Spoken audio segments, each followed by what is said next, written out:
reka dusome mu izina rya Yesu ubutumwa bwiza uko bwanditswe na Matayo igice cya 4 duhere ku murongo wa 1 ku murongo wa 11. Umutwe w'amagambo handitse ngo Yesu ageragezwa na Satani. Maze Yesu ajyanwa n'umwuka mu butayu kugeragezwa n'umwanzi, amaze iminsi 40 n'amajoro 40 atarya, abona gusonza. Umushukanyi aramwegera aramubwira ati, niba uri umwana w'Imana bwira aya mabuye ahinduke imitsima. Aramusubiza ati, handitswe ngo umuntu ntatungwa n'umutsima gusa, ahubwo atungwa n'amagambo yose ava mu kanwa k'Imana.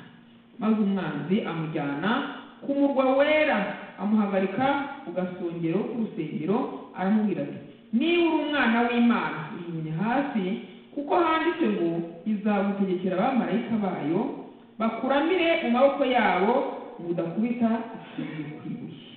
Yesu aramusubiza ati, kandi handitswe ngo ntukagerageze Uwiteka Imana yawe.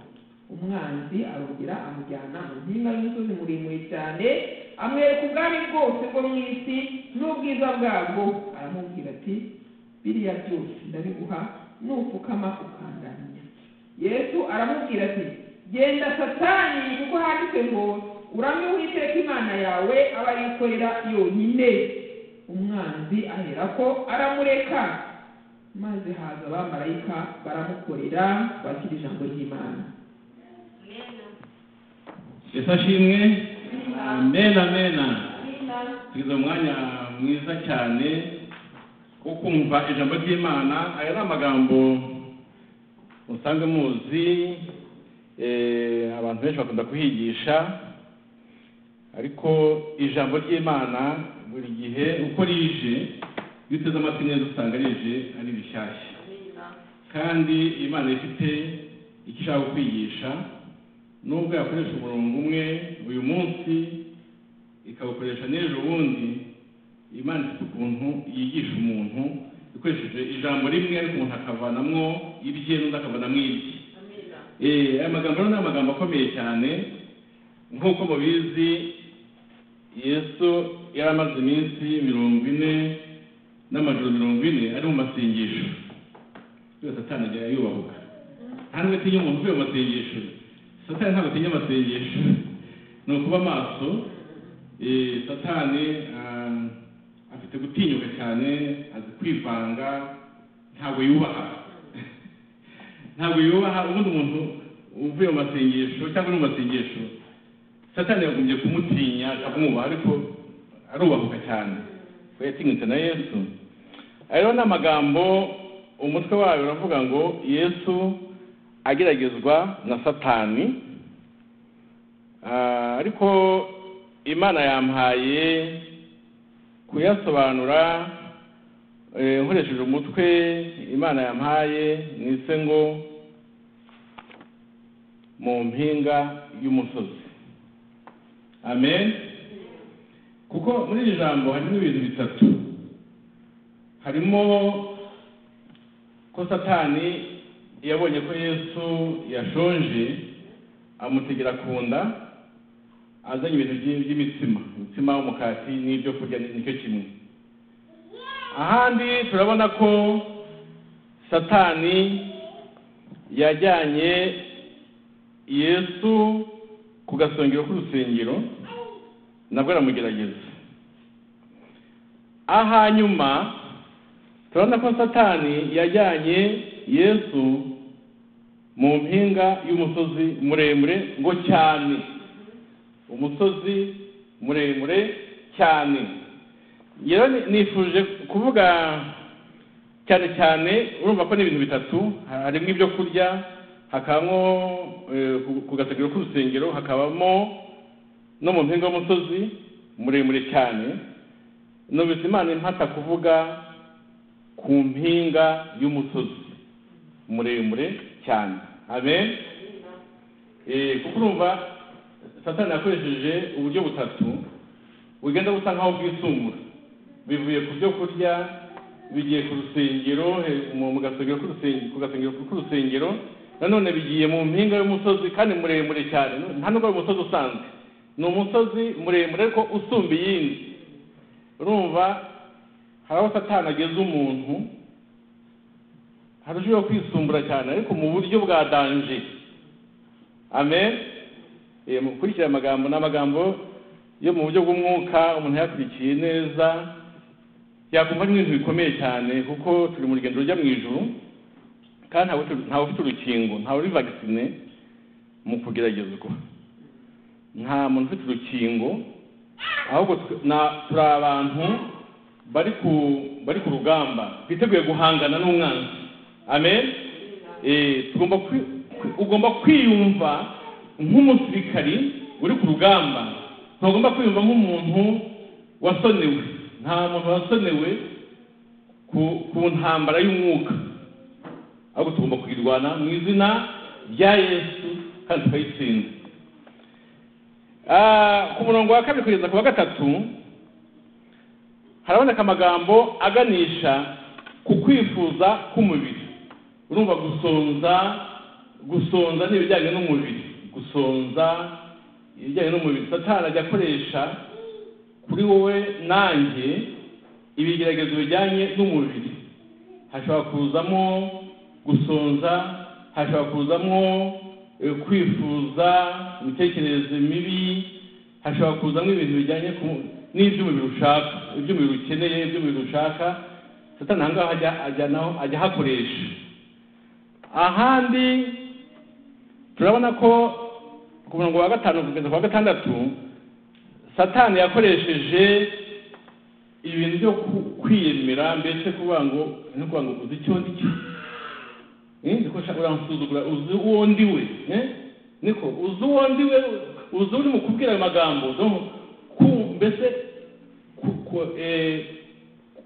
kwiyemera cyangwa se kwiyumvamo agaciro no gushaka kukagaragaza kugira ngo abantu bagutinye bamenye kuri igitangaza. Iki kintu cyose Satani ajya agikoresha. Abenshi ko banarwana nyine akabateka ndwane mwereke yuko murusha ingufu rwose. Reka muri iki ngiki abantu bamenye ko bamenye ko bajyaga banyibeshaho. Uzi icyo ndicyo, ibintu nk'ibyo. Abo na Satani ajya hakoresha abantu bagakora ibyaha. Ahandi ku murongo wa 8 kugeza ku wa 9 harazamo kwifuza kw'amaso.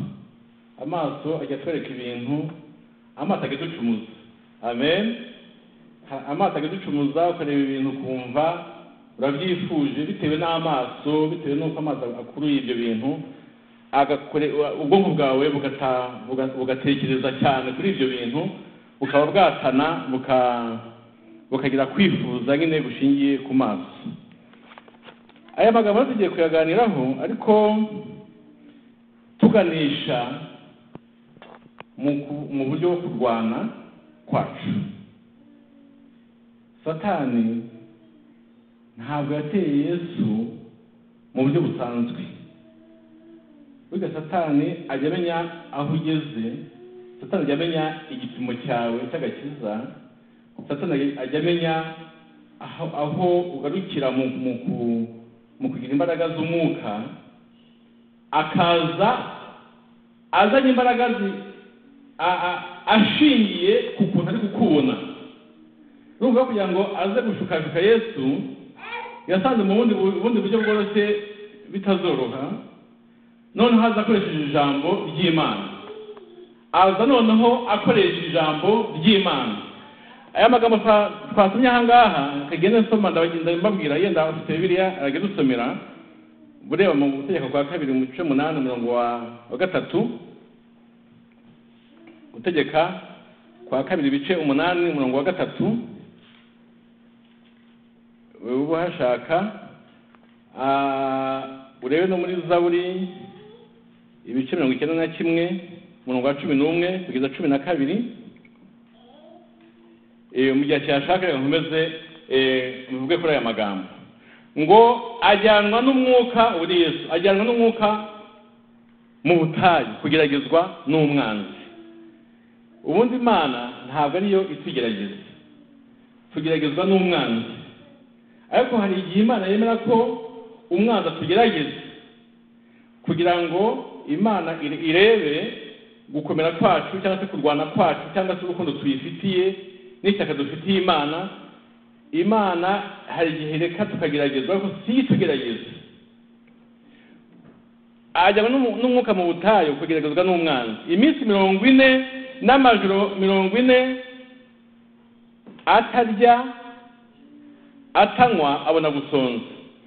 Iminsi 40 twabonye ko hari ahantu dukoresha muri Bibiliya si henshi cyane, ariko nka Mose ku musozi w'Uwiteka, Mose yamaze iminsi 40 n'amajoro 40 ku musozi. Mu by'ukuri umuntu yavuga ko yari mu masengesho kuko ntabwo yajyaga ntiyananywaga. Ahandi tubona Eliya nawe yamaze iminsi 40 n'amajoro 40 atanywa. Aha turabona ko Yesu nawe yamaze iminsi 40 n'amajoro 40 atarya atanywa. Aya masengesho ajya akoreshwa nk'abayobozi, nk'abatangiza nk'amatorero cyangwa se ibindi bintu bikomeye mu murimo w'Imana. Ni ibanga ubundi aya masengesho mbere yo gutangiza ikintu gikomeye cyane, abakozi b'Imana benshi bazi iryo banga bakora aya masengesho y'iminsi 40. Aya masengesho afite ubusobanuro bwayo, n'amasengesho mu by'ukuri ajyanye no kwezwa, umuntu mbese akezwa akabona umwanya uhagije wo kuba ari kumwe n'Imana. Nange narayakoze. Hari n'abandi bayakora kandi sigiye nyine. N'amasengesho afite ubusobanuro kandi amasengesho akenewe cyane kuko na Yesu yaragiye gutangiza ministry, yaragiye gutangiza umurimo. Mbere yo gutangira umurimo aravuga ati reka mfata aya masengesho y'iminsi 40 n'amajoro 40 mbone gutangira. Ubwo akiyarangiza niho Satani yagabye igitero nyine. Ubwo niho turi gusoma uyu munsi. Ngo umushukanyi aramwegera, uri Satani, aramubwira ati niba uri umwana w'Imana bwira aya mabuye ahinduke imitsima. Hene cyambere iyi niba suva ko Satani yarayoboye ko Yesu ari umwana w'Imana, naho kuvuga ngo ngaho se garagaza nyine ko uri umwana w'Imana da none urashonje, none aya mabuye yahindura umutsima urike. Urumva ashaka kumukoshesha ahereye ku ititire Yesu afite kuko n'umwana w'Imana koko, ariko Satani agira ngo Yesu iyo titire ayikoreshe nabi. Satani burya ashaka gukoshesha kubera umwanya Imana yaguhaye, kubera uko Imana yaguhezagiye yaguhaye imigisha. Satani agashaka yuko agashaka gukoshesha ashingiye ko hari ukuntu Imana yagutonesheje. Mujye mu maso Imana yabatonesheje, Imana yabahaye imigisha, mujye mumenya kwitwaramo neza. Kandi tuvuga ko ibyo ushoboye gukora byose utegetswe kubikora, cyane cyane ubitegetswe na Satani. Ntabwo utegetswe gukora ibyo ushoboye gukora byose. Ibyo ushobora gukora byose ntubyemerewe, ukora ibyo Imana ishaka ko ukora. Yesu aramusubiza ati handitswe ngo umuntu ntatungwa n'umutsima gusa, ahubwo atungwa n'amagambo yose ava mu kanwa k'Imana. Ariko murumva urugamba rutatangiye ubwo. Yesu ari gukoresha ijambo dusomera nyine mu Tegeko kwa 2:8 Yesu yitabaje ijambo riboneka aho ngaho. Hasome Gutegeko kwa 2:8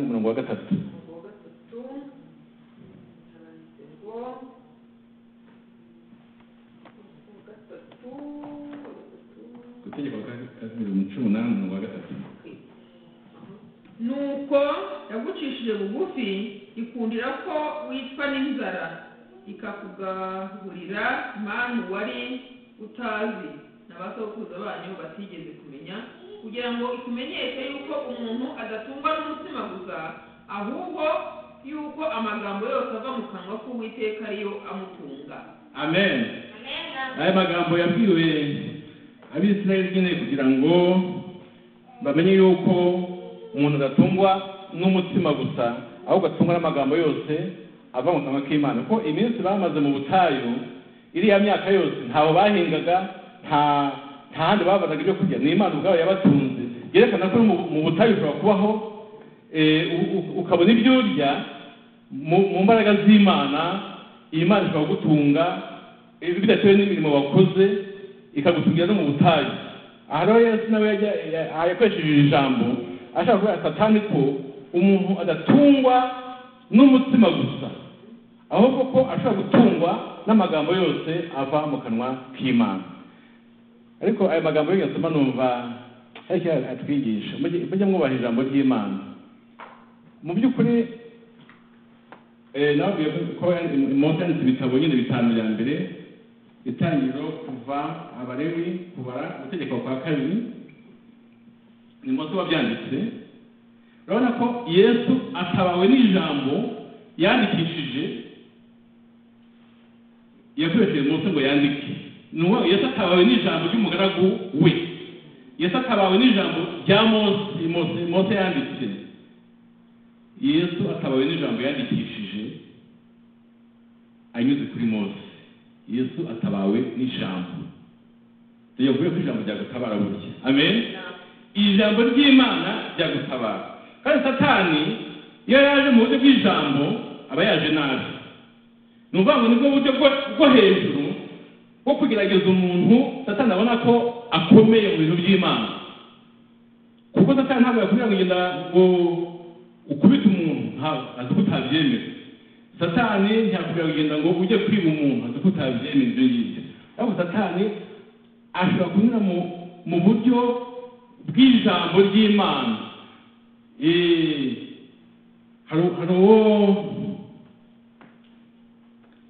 Hari ijambo ry'Imana rivuga ngo Daniyeli abamurwanyaga bavuze bati nta handi twamubona uretse mu rusengero, ibintu by'Imana nibyo barimo.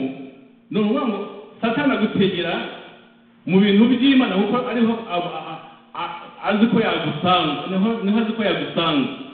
Ubwo Satani yaje mu buryo bw'ijambo, yikingije ijambo ry'Imana aba yaje nabi.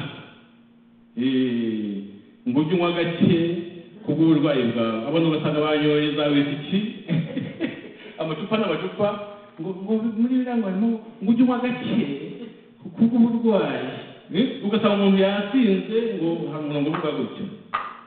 Cyangwa se ngo mukundane wumva ukunze mugenzi wawe nk'uko wikunda, ugasanga urukundo baruhinduye ikindi kintu. Nuko Satani agendera mu ijambo ry'Imana akarikoresha nabi iyo utabaye maso. Nuko tugomba kuba maso tukamenya ijambo ry'Imana. Niyo mpamvu Dawidi yavuze muri Zaburi 119:11, Dawidi yaravuze ngo nabikiye ijambo ryawe mu mutima wanjye kugira ngo ntagucumuraho. Ugomba kugira ijambo ugendana. Aha ngaha mu by'ukuri bese ko tubisoma gutya byari nk'ibipfunsi, yari intambara itoroshe rwose. Ni ukuvuga ngo Satani yakoreshaga ijambo ry'Imana, nayo atarakoresha ijambo ry'Imana, barafayitinga, bararwana. Ni urugamba, hari urugamba, hari kuri kandi bataye aha ngaha rwose. Ni ukuvuga ngo Satani yari yatatse, nawe akayirwanaho kandi nawe agasogota. Kuko ijambo ry'Imana ngo ni inkota ityaye yamugi yombi. Ni ukuvuga ko Satani na Yesu bari mu ntambara aha ngaha itoroshe. Ariko Yesu yigeze gute? Yesu yaranesheje. Amen, amen. Muzabona ibiganza, Yesu yaranesheje. Nawe ugomba kunesha mu izina rya Yesu. Ikintu gishimishije, Satani burya azi isezerano rya kera, ariko Satani ntabwo azi isezerano rishya. Yaramuyobeye. Kuko mu isezerano rishya harimo formule Imana yakoresheje, harimo umuvuno Imana yakoresheje, harimo ubuhanga, harimo ubwenge buhanitse bw'Imana. Mbese bidashoboka ko bidakunda ko Satani abasha kubisobanukirwa. Ni ukuvuga ngo bigeze ku musaraba n'amaraso ya Yesu iyo bijemo, Satani aba confused. Ntamenya ukuntu Imana yabigenje, ukuntu Imana yadukijije tukaba tuzajya mu ijuru. Ubundi Satani yari azi ko abantu bose bazarimbuka. Ariko ukuntu Imana yabigenjeje mu isezerano rishya, ahantu hayobeye Satani n'ubu ngubu Satani naramuka aguteye cyangwa abadayimoni baguteye, hari abakunda guterwa n'abadayimoni nijoro, bakaba baboneka nijoro cyangwa bakanabakubita ibintu nk'ibyo. Uramutse wibutse ko hari izina rya Yesu wakoresha ukarivuga, abadayimoni bahita bagira gute? Bahita bahunga. Ni ukuvuga ngo mu izina rya Yesu abadayimoni bagira gute? Barahunga. Kandi ibyo watuye ku badayimoni muri iryo zina rya Yesu bibaho. Bivuze uti abadayimoni murantiye, ariko ndabatwitse mu izina rya Yesu, bye barashya. Barashya. Ntuzabe ko ntubise bavuga. Baba bahiye. Bivuze ngo ndabirukanye abadayimoni mu izina rya Yesu, bye barirukanga. Ibyo watuye byose mu izina rya Yesu bigira gute? Bibaho gutyo. Amen, amen. Mujye mukoresha izina rya Yesu. Igihe Satani aguteye, igihe ubona ibintu bidasobanutse, igihe ubona ibintu by'umwijima bitumvikana, igihe wumva ubuze amahoro utazi ukuntu bigenze, igihe nijoro wumva nta mutekano ufite, nta bitotsi, ibintu bimeze nabi, jya uvuga uti mu izina rya Yesu namenye kubona abadayimoni mwaje, ndabirukanye mu izina rya Yesu, bahita bahunga mu izina rya Yesu. Mujye mukoresha twahawe ubutwari, twahawe imbaraga, twahawe ibanga ryo kwirukana imyuka mibi no gutesha agaciro gukora kwa Satani muri iryo zina rya Yesu. Nuko Yesu aramusubiza ati, umuntu ntatungwa n'umutima gusa, ahubwo atungwa n'amagambo yose ava mu kanwa k'Imana. Maze umwanzi ngo amujyana ku murwa wera, ngo amuhagarika ku gasongero k'urusengero. Ariko aha ngaha nahasomye ndavuga nti, umwanzi ajyana Yesu gute? Ajyana Yesu gute? Njye natekereje, ubundi Yesu ni Imana. Ntabwo Yesu yananiwe kubwira Satani ati ndambiwe ubundi kujyana, harimo urugendo, harimo kugenda ubwo kujyana amujyana. Ni ukuvuga ngo hari urugendo rwakozwe amujyana. Yesu ntabwo yananiwe kubwira Satani ati sinshaka kumujyana kuko ntabwo ufite uburenganzira, hano urusha imbaraga. Kandi cyangwa se nagira akavuga ati ndambiwe kugenda ndanze, ntabwo nkumviye. Ntabwo Yesu byamunaniye. Natekereje ko Yesu yemeye kugenda kugira ngo twebwe bitubere isomo, atwereke yuko wageze no ku gasongero k'umusozi ushobora kunesha mu izina rya Yesu. Amen, amen. Donc Yesu yemeye kugenda atanukananiwe kuba yakwanga ngo yiyopoze azifite yangire Satani. Ntabwo Yesu byamunaniye. Ahubwo ntekereza ko yashatse kugira ngo twebwe tuzasoma aya magambo tuzamenye ko n'ubu Satani yenda yaba akwibye umugono akakujyana akakugeza ku gasongero k'urusengero, naho ushobora kudakora icyaha kandi wahageze. Amen. Niko ntekereza. Kuba Satani yajyanye Yesu akemera akagenda kugeza amugejeje mu mpinga y'umusozi, kandi ngo muremure ndetse ngo cyane, si uko Yesu yarananiwe kuba yagira mu nzira akanga akabaza no ndumva mbirambiwe, ntabwo nakomeza gukomeza ntabwo kugenda nawe. Ntabwo Yesu byamunaniye kugira ngo yange cyangwa se rwose yange Satani ko akomeza kumujyana aho ngaho mu mpinga y'umusozi muremure cyane. Ahubwo Yesu nategereje ko yashatse kugira ngo twebwe tuzumvira ijambo, atwigishe ko nubwo Satani yaba akwibye umugono akakujyana ukisanga wageze mu mpinga y'umusozi muremure, ko nabwo ushobora kudakora icyaha kandi wahageze. Amen. Ntekereza ko Yesu ashaka kutwigisha uburyo dushobora gutsinda nubwo twaba twagize ibyago tukagera aho hantu. Amen, amen. Ayo ni amagambo y'umwuka mukurikire, ntabwo ari menshi cyane ariko harimo inyigisho zikomeye. Nuko maze umwanzi amugana ku murwa wera, amuhagarika ku gasongero k'urusengero, aramubwira ati, shaka muri Zaburi ibice 91 umurongo wa 11 n'uwa 12. Ngo aramubwira ati, niba uri umwana w'Imana, uri Satani none hakoresheje ijambo ry'Imana, niba uri umwana w'Imana, ijugunye hasi kuko handitswe ngo izagutegekera abamarayika bayo bakuramire mu maboko yabo ngo udakubita ikirenge kwibuye. Satani avuze ijambo ry'Imana, niko byanditse kandi ngo Satani azi ijambo ry'Imana agiye gukoresha. Soma ahonga twumve.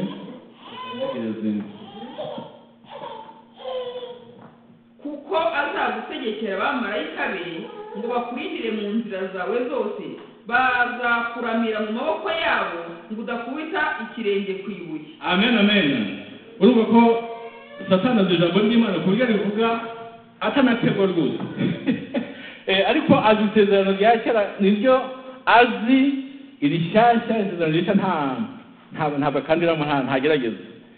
Nuko Yesu aramusubiza ati, soma Gutegeka 2:6-16. Yesu aramusubiza ati, kandi handitswe ngo ntukagerageze Uwiteka Imana yawe. Ubwo numva ngo Gutegeka 2:6-16. Ntimukagerageze Uwiteka Imana yanyu nk'uko mwayigerageje i Masa. Ntukagerageze Uwiteka Imana yawe. Urumva ko Yesu nyine yitabaje ijambo ryanditswe nyine mu Gutegeka 2:6-16 handitswe ngo ntukagerageze Uwiteka Imana yawe. Ariko Yesu aravuze ngo, hari ijambo ry'Imana yatubwiye ngo, Yesu aramusubiza ati, kandi handitswe ngo. Nuko ngo birakabije, uvuga ngo kandi nuko ngo aho wahereye gukoresha mbese niho kwiyambaza. Yesu atangiye kurambirwa. Kandi nuko ngo turahohereye, kandi nanone nongeye kukubwira ngo nuko nakubwiye cyagiye ntumvise, nanone ndongeye, kandi umenye ko handitswe ngo ntukagerageze Uwiteka Imana yawe. Numva yatangiye kwiyama Satani. Yesu yatangiye kwiyama Satani ngo kandi handitswe ngo, no kuvuga ngo nakubwiye ntabwo urimo kumva, nongeye kukubwira, kandi handitswe ngo ntukagerageze Uwiteka Imana yawe. Amen, amen. Urumva ko mukwiye kujya musoma Bibiliya.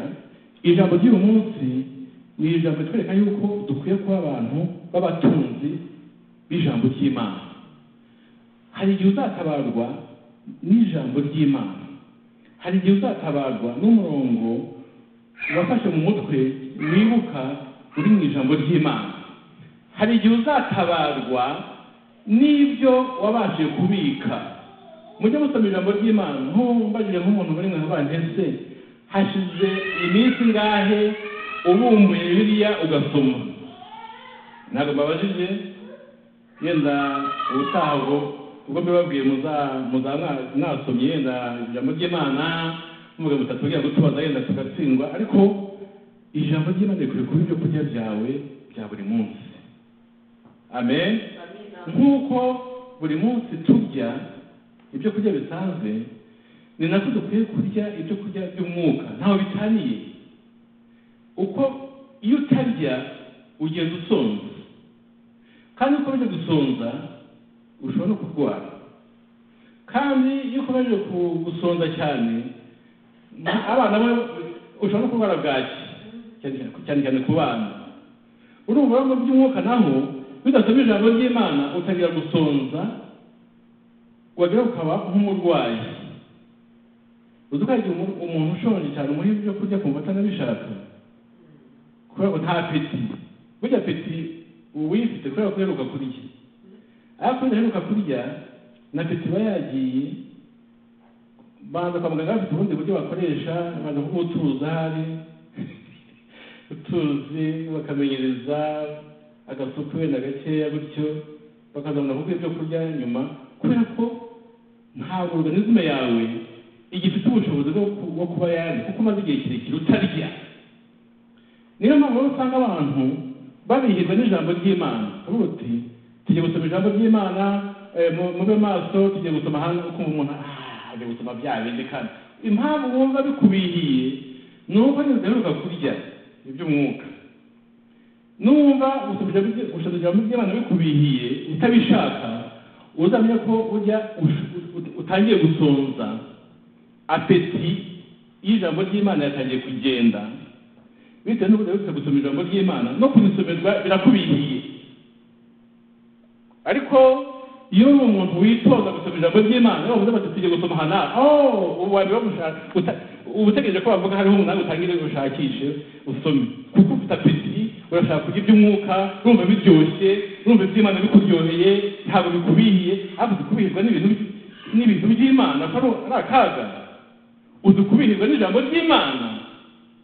Abantu bakavuga ijambo ry'Imana umuntu yumva bimubihiye ni ibyago burya apeti iba yaragiye bitewe n'uko umuntu amaze igihe adasoma ijambo ry'Imana. Mujye mwimenyereza gusoma ijambo ry'Imana kugira ngo mubashe guhangana n'umwanzi. Ntabwo dufite urukingo ku mirwano y'umwuka, ku mirwano ya Satani dushoraho. Buri wese agomba kuba yiteguye kurwana, ariko dufite ubutsinzi muri Yesu. Amen. Yemba ni intambara yacu idateye ubwoba kuko turi mu ruhande rwanesheje. Amen.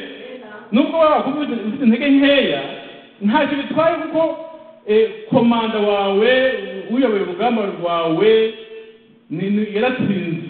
Ni ukuvuga ngo niba numva afite intege nkeya hamagara kapitene, hamagara komanda wawe Yesu uti ndumva afite intege nkeya kandi natewe noneho ngwino umfashe. Amen.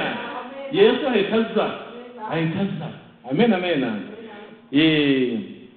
Ubwo rero tudusomera hariya nyine havuga ngo ntukagerageze Uwiteka Imana yawe. Iri jambo handitswe ngo rimugaruka kenshi tukadukwiye kubitekerezaho. Yesu yasubishaga Satani ngo handitswe ngo, yerekana ko Yesu yabaga afite ijambo riza gukurikira aho ngaho avuze ngo handitswe ngo agahita nahavuga. Amen. Byaba bibabaje nk'umukobwa umusore amubwira ati ndashaka ko tuzahora tugakora icyaha iki n'iki ku kibuga se ngombwa murakizi. Ubwo umurongo waturisha uwo musore ntabwo wumvikana. Itegeko ry'Imana ngo ntukagire gute ntugasambane. Kuko wa musore we ibintu ubwenda byumva ko handitswe ngo ntugasambane. Bagira ngo yakubwira kuvuga umubwiye gute ntabwo yakubwira kuvuga ikindi. Iyo ukoresheje ijambo ry'Imana Satani aratsindwa. Nawe utangiye kubika mu mutwe utangiye kugira amasoni biba byarangiye. Koresha ijambo ry'Imana n'inkota. Ijambo ry'Imana n'inkota. Koresha ijambo ry'Imana mu gihe Satani aje n'ubukana bwinshi. Koresha ijambo ry'Imana nta kindi kizagutabara uretse ijambo ry'Imana. Dawidi ati Zaburi 19:11 ati nabikiye ijambo ry'Imana mu mutima wanjye kugira ngo ntagucumura. Ni ukuvuga ngo Dawidi yarazibana avuga ati ndabizi Satani ntabwo azampa amahirwe yo gukiranuka, ntazampa amahirwe yo gukiranuka, azahora ashaka kungwanya, ariko nanjye nzabika ijambo ry'Imana muri jyewe kugira ngo igihe Satani anteye ntazabasha gucumura ku Mana yanjye. Urumva ko Dawidi bana afite cyo kudacumura nuko yabitse ijambo ry'Imana mu mutima we. Niba umutima wawe habitse n'ibindi ntabwo uzatsinda, ariko nubikamo ijambo ry'Imana muri wowe uzatsinda. Amen. Nuko ngo umwanzi arongera amujyana mu mpinga y'umusozi muremure cyane, amwereka ubwami bwose bwo mu isi n'ubwiza bwabwo. Aramubwira ati biriya byose ndabiguha nugira gute nupfukama ukandamya. None nshaka kutuvuga tugiye gusoza mu kanya ngo amujyana, nuko umwanzi amujyana mu mpinga y'umusozi muremure cyane. Urumva yamugejeje ahantu aya amagambo nayategereje nsanga amagambo akomeye cyane. Akamubwira ati kugira ngo ibyo bitungane bishoboke mbese kugira ngo mbese guhe ubwami bwose bwo mu isi n'ubwiza bwabwo nuko upfukama ukandamya. Yamuhaye kondisiyo, ndaguha wese Satani burya nyine muri dagene ngo tubona ngo Imana yatumye marayika wa mbere ngo atangirwa n'umwami wawe Peresi n'abami w'Ubumedi n'Ubuperesi satani burya satani asa nk'uwahawe ibintu by'ubwami bwo mu isi, afitemo ijambo. Noneho satani agira ati biriya byose tubonye imijyi myiza ukamujyana hejuru cyane hashoboka, mu mpinga y'umusozi muremure cyane, yabasha kureba mbese hose nta bitamugoye.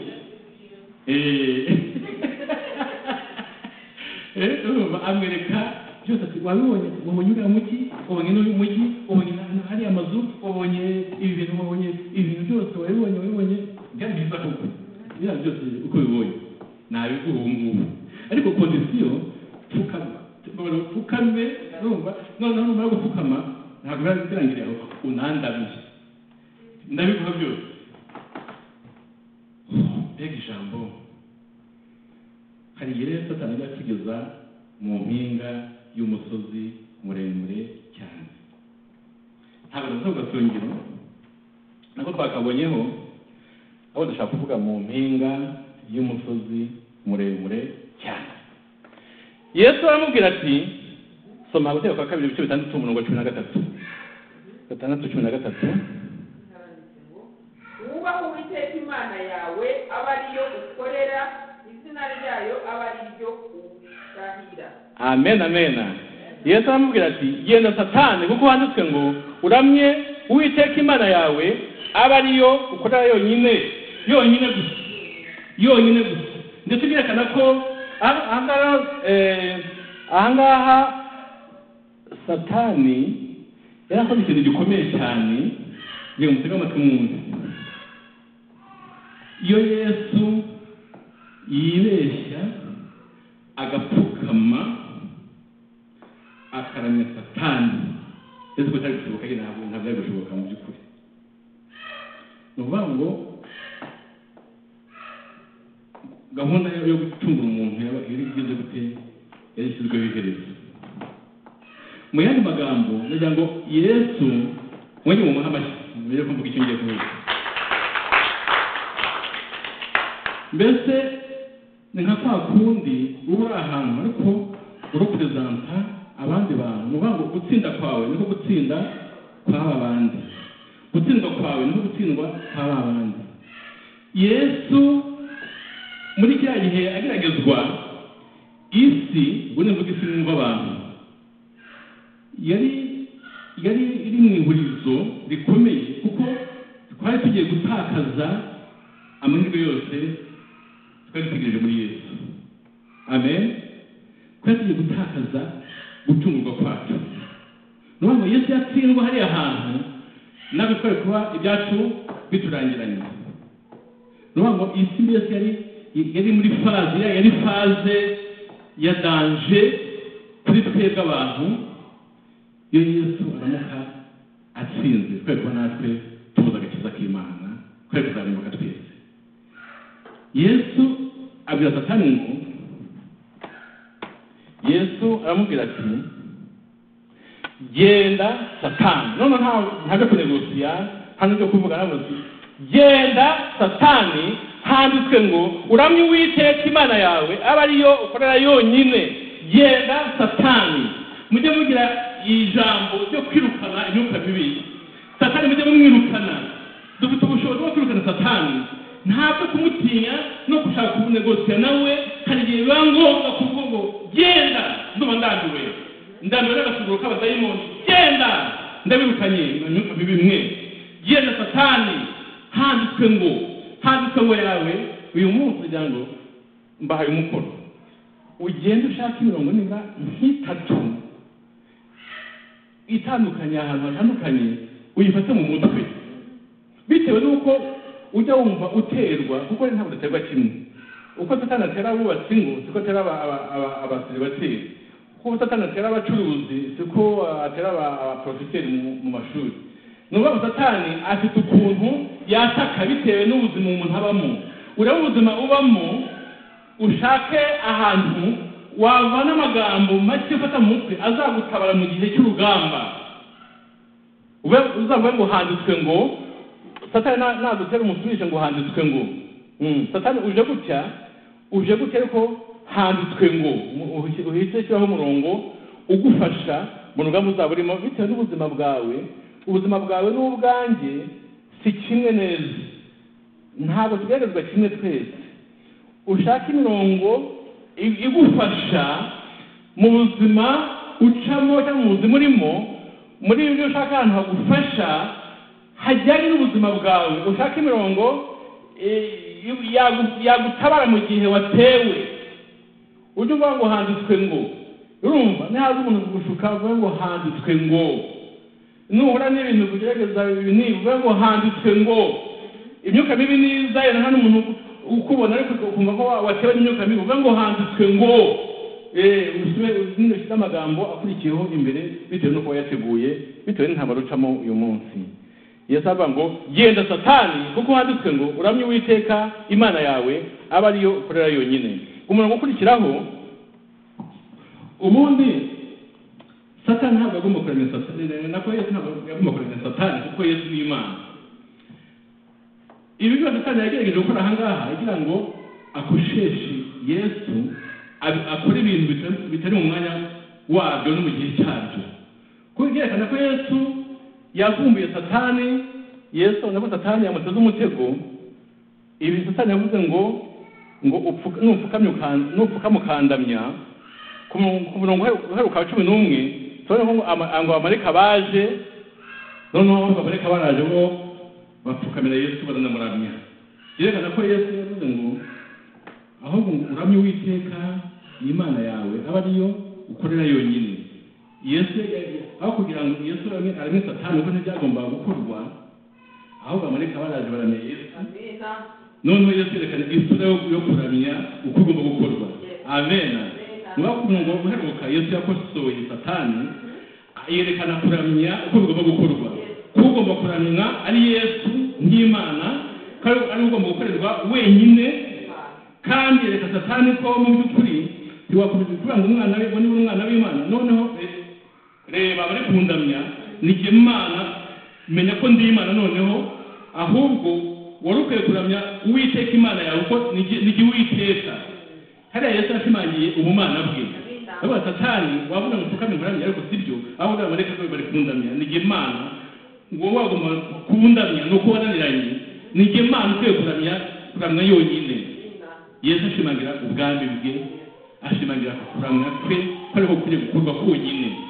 Yesu ashimwe. Amen, amen. Ibintu bavuga bake tugiye gusoza iby'umutima.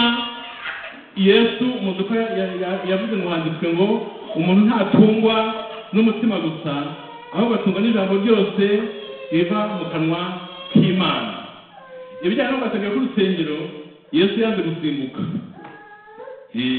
Kuko amareka tutarabanga n'usimbuka amareka baragusama mu maboko yabo nta gutikiriye kwibuye.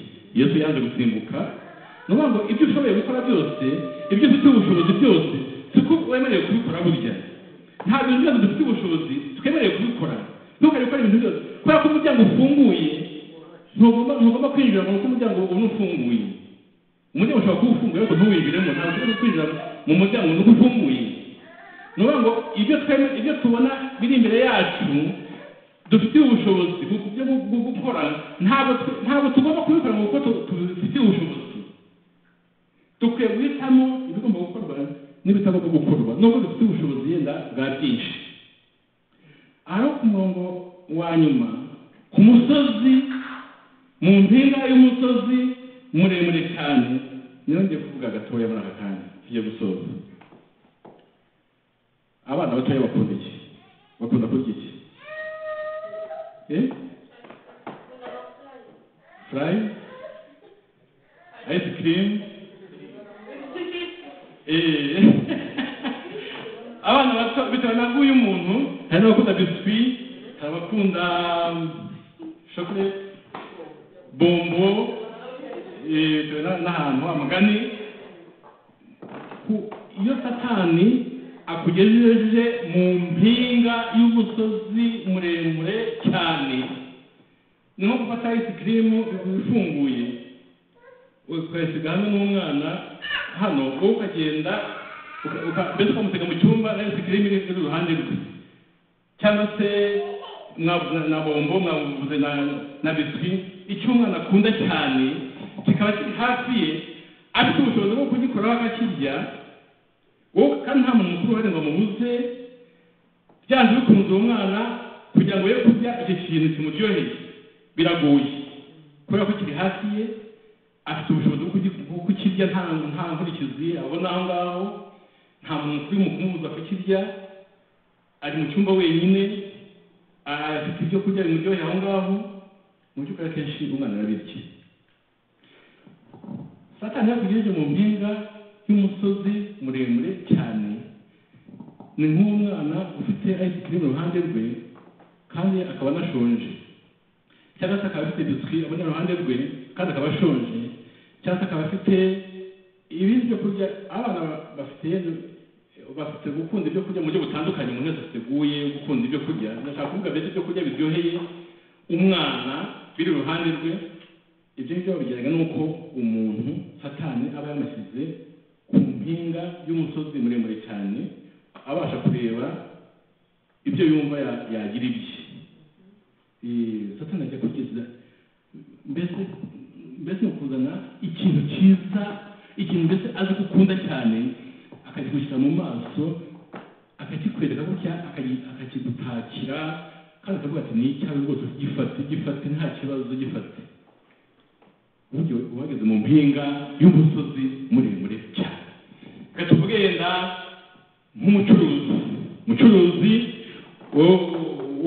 yenda uri mu gihe kigoye amafaranga yenda ari mu kumushirana yenda yafashe kredi muri banki none bari mu kubasha guteza cyane ibintu byakomeye none habonye umuntu ugenda imbere ye warangaye ataye agafuka karimo amadolari nk'ibihumbi 15 ayataye umuntu ayataye kandi nta wundi muntu uri hafi aho ngaho uretse umuntu yataye n'umucuruzi uri inyuma ye uri mu bibazo bya banki ubonye amafaranga atakaye kandi akaba azi ko ayafashe nta n'umupolisi wamufata nta muntu uri aho ngaho wamufata ubwo mucuruzi niba akijijwe aba ahagaritswe mu mpinga y'umusozi muremure kandi cyane amena kugira ngo abe yibuka ko hari isangano ryahise kuri radiyo ko bazateza ibye ejo cyangwa ejo bundi kandi umuntu ataye amafaranga umuntu yakomeje yagiye kandi amafaranga yataye aho ngaho umucuruzi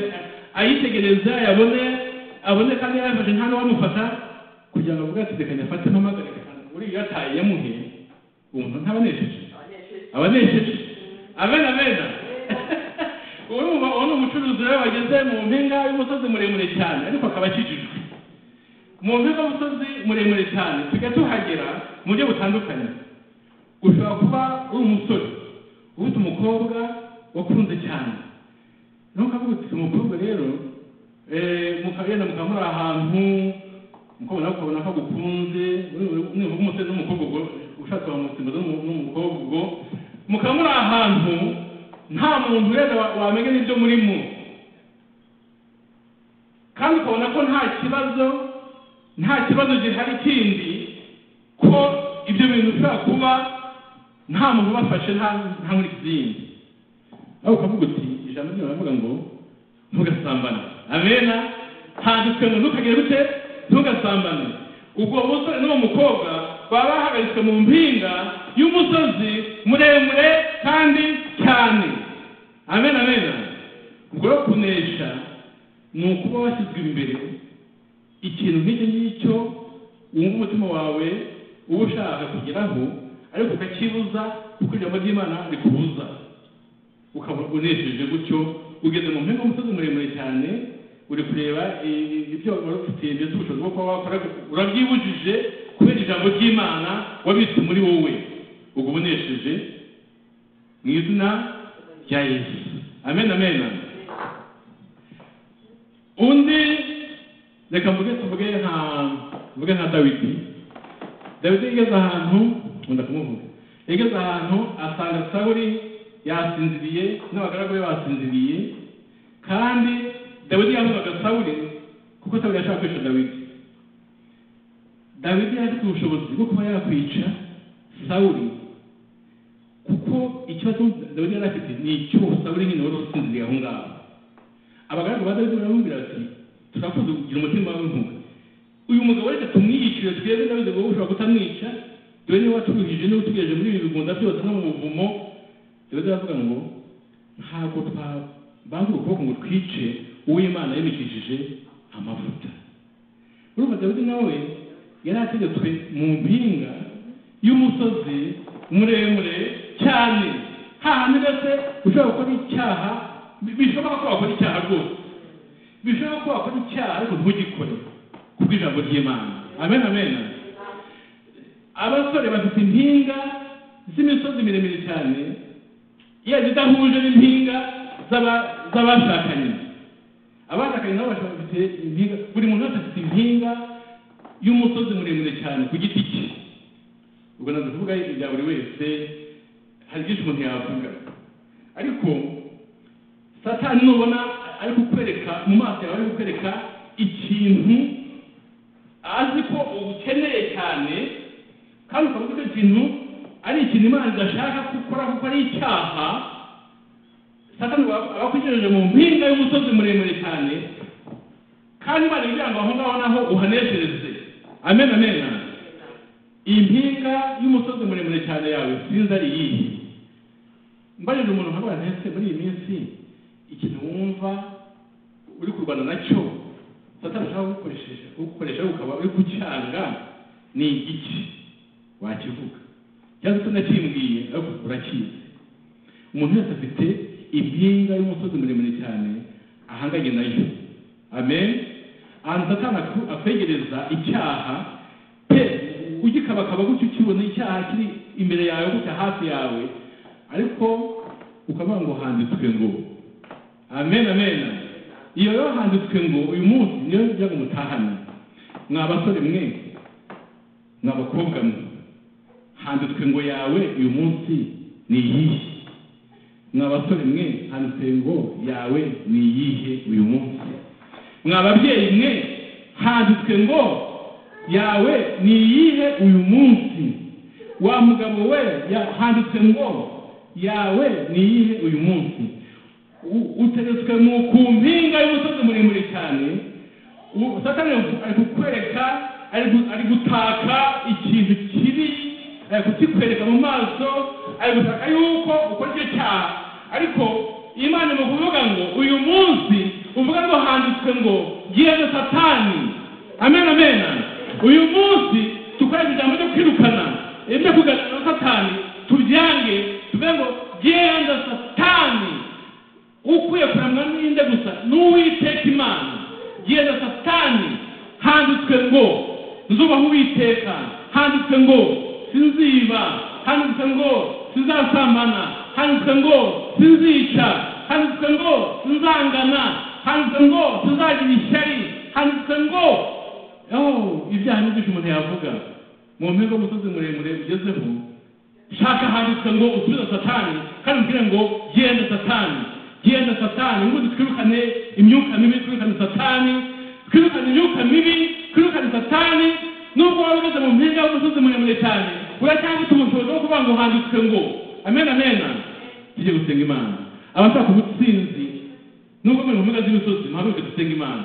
Abashaka kuneshereza naho ngaho, ushaka kuba mu nzira yenda ujyanywe ku mpinga y'umusozi muremure cyane, garukira aho ngaho. Ariko niba waranahageze, Satani ushobora kuza kumubwira ngo genda Satani, mwirukane, mwinegosia. Satani ntabwo ari inshuti yawe. Satani yanga n'abakozi be, Satani yanga abapfumu kandi ari abakozi be, Satani yanga abanyabyaha kandi ari abakozi be, Satani yanga abicanyi kandi ari abakozi be, Satani yanga abantu bose. Satani nta muntu akunda, Satani ni umugome, Satani nta mpamvu yo kumwegereza, Satani nta mpamvu yo kubana nawe, Satani nta mpamvu yo gukinana nawe kuri uwo musozi. Mubwire ngo genda Satani. Mu mpinga y'uwo musozi atura amagambo avuga ngo genda Satani. Mu mpinga y'uwo musozi irukana, mu mpinga y'umusozi uvuga ngo oya danze, genda Satani mu izina rya Yesu. Mu mpinga y'umusozi dufite uburenganzira bwo kwirukana Satani mu izina rya Yesu. Genda Satani, turakwirukanye mu izina rya Yesu. Tugiye gusenga Imana. Mwami Yesu, waranesheje mu mpinga y'umusozi muremure cyane, 我让你试试。 ugasongera ku rusengero waranesheje hari ikigezo cy'inzara waranesheje, hose waranesheje mwami, watanze urugero rwo kunesha, kandi werekana ko ijambo ry'Imana ari inkota dukwiye gukoresha mu gihe twatewe mu buryo bukomeye nka kuriya. Mwami Yesu, nk'uko wanesheje kiriya gihe, ndagusabye kugira ngo ubwoko bwawe uko bahagaze aha, uko bari kumva ijambo ryawe, hari benshi bagejeje ku mpinga z'imisozi miremire, aho naho bahaneshereze mu izina rya Yesu. Hari benshi bari hafi y'icyaha cyane, ariko naho bahaneshereze mu izina rya Yesu. Hari benshi Satani arimo kwereka ibintu bishoboka, ariko muri aka kanya ndasaba ngo buri wese ahabwe imbaraga zo kuvuga ngo genda Satani, mu izina rya Yesu ndakwirukanye Satani. Uyu mwanya nsabye intsinzi ku muntu wese wumva ijambo ry'Imana, kandi intsinzi yawe Yesu wavuze cya gihe uyiduhe twese ko twumva ijambo ryawe, tuneshe dukoresheje ijambo ryawe mu izina rya Yesu, kandi uduhe gukomeza urugendo uzatugeza iwawe mu ijuru, mu izina rya Yesu niho byambaje. Amen. Amen.